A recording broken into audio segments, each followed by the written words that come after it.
નમસ્કાર મિત્રો અત્યારના સૌથી મોટા સમાચાર મળી રહ્યા છે। મનસુખ વસાવાએ જાહેર મંચ પર ચેતરભાઈ વસાવાને લુખ્ખો ધારાસભ્ય કહ્યું। હું તમને એ વિડીયો બતાવું એના પહેલા જો તમે આપણી ચેનલમાં નવા આવ્યા હો તો ચેનલને સબસ્ક્રાઇબ કરી દેજો અને વિડીયોને લાઈક કરી દેજો। તો મિત્રો આ વિડીયો જોઈ લો।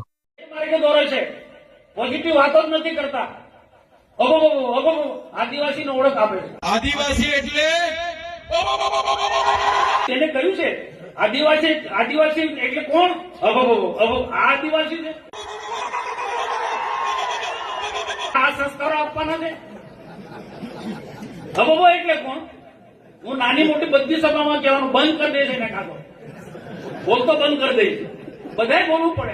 એટલે કોને કઈ લુખ્ખો માણસ હોય તો કે ગામમાં હોય લુખ્ખો માણસ હોય આપણા તાલુકાનો લુખ્ખો છે ધારાસભ્ય। તો મિત્રો તમે વિડીયો તો જોઈ લીધો હશે। તેમાં મનસુખ વસાવા એવું કહી રહ્યા છે કે આ આબોબોબો કહીને એવો આદિવાસી છે એવું કહી રહ્યો છે આ લુખ્ખાના કામ છે અને આ ધારાસભ્ય લુખ્ખો છે। મનસુખભાઈ વસાવા એવું પણ કહી રહ્યા છે કે જે ગામના લુખાઓ હોય ને એ જે અબોબબો બોલે। તો આ મનસુખભાઈ વસાવાએ જે આવો પ્રહાર કર્યો છે ચેતરભાઈ વસાવા ઉપર અને આવી અભદ્ર ભાષાનો ઉપયોગ કર્યો છે જે સ્ટેજ ઉપર, તેમના વિશે તમારું શું કહેવું છે તમે જરૂરથી કોમેન્ટ કરજો। અને તમે જરૂરથી કોમેન્ટ કરજો કે ચેતરભાઈ વસાવા કેવા ધારાસભ્ય છે, સારા છે કે આ જે દર્શાવી રહ્યા છે, જે આ વાણી વિલાસ કરી રહ્યા છે મનસુખભાઈ વસાવા એવા છે। અને કોઈ પણ ભાઈને ખરાબ કોમેન્ટ કરવી નહીં, કેમ કે મનસુખભાઈ વસાવાએ જે શબ્દનો ઉપયોગ કર્યો છે એ જ આપણે થંબનેલ પર લગાવેલો છે, બીજું કે આપણે વધારાનું ઉમેર્યું નથી। તમે આપણે ચેનલમાં નવા આવ્યા હો તો ચેનલને સબસ્ક્રાઇબ કરી દેજો અને વિડીયોને લાઈક કરી દેજો।